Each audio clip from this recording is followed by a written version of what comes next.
আজকে এই ছবিটা হয়তো সবাই দেখছেন এবং এই ছবিতে ক্লিয়ার কিছু মেসেজ আছে আপনাকে চোখে আঙুল দেওয়ার জন্য।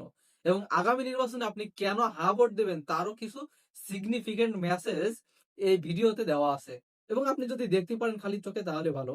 দেখেন, আমরা একটু কিছুটা বিশ্লেষণ করার চেষ্টা করি। ছাত্র দলের সভাপতি রাকিব, তার বয়স যথেষ্ট। আর ছাত্রদল করার কারণে, আর ছাত্রদলের সভাপতি হওয়ার কারণে হয়তো তার বয়স এমন হয়ে গেছে, কিন্তু তারপরেও ছাত্রদল করছে।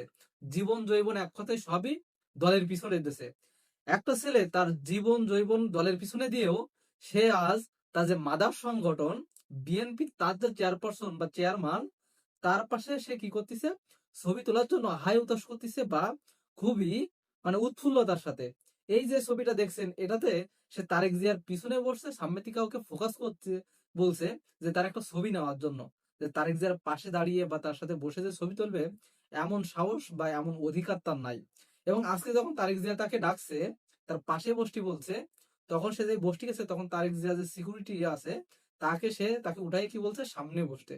সো এই যে ছেলেটা, সে আজ দীর্ঘদিন যাবৎ ফ্যাসিবাদের বিরুদ্ধে লড়াই করে আজকে যে তারেক জিয়ার খুব সুন্দর একটা পরিবেশ সৃষ্টি করে দিল, লাল গালিচা বিছাই দিল এদের রক্তের বিনিময়ে, তার মূল্য কি এই যে তাদেরকে তারেক জিয়া চেয়ারে বসে তাদের নিচে বসতে দিচ্ছে?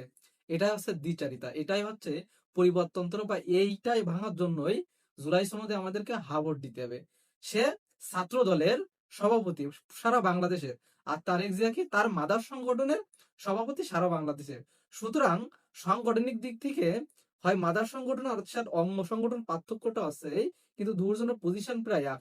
হয়তো তার উচিত ছিল যে তারেক জিয়ার পাশে তার সিট দেওয়া, কিন্তু সেটা কিন্তু হয় না। আপনি যদি শিবির দেখে খেয়াল করেন, দেন শিবির সভাপতি সেক্রেটারি জামাতের আমির বা জামাতের সেক্রেটারির পাশে তাদের চেয়ার থাকে এবং তাদেরকে সমান মূল্যায়ন করে।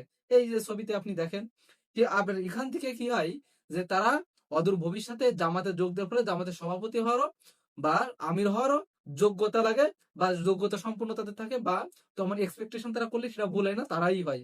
কিন্তু বিএনপির আপনি জিয়া পরিবারের বাইরে কল্পনাও করতে করে না কেউ যে সে ওই পর্যায়ে যাবে। শুধু কি তাই, আপনি চিন্তা করেন ছাত্র দলের যে সভাপতি এতদিন যাবত এত গাম জড়াইছে, বয়সটা রয়ে হয়েছে, কিন্তু আজও তাকে কি করছে, তারেক জিয়ার পায়ের নিচে বসতি হচ্ছে, নট তারেক জিয়ার পাশে সিট। সুতরাং আগামী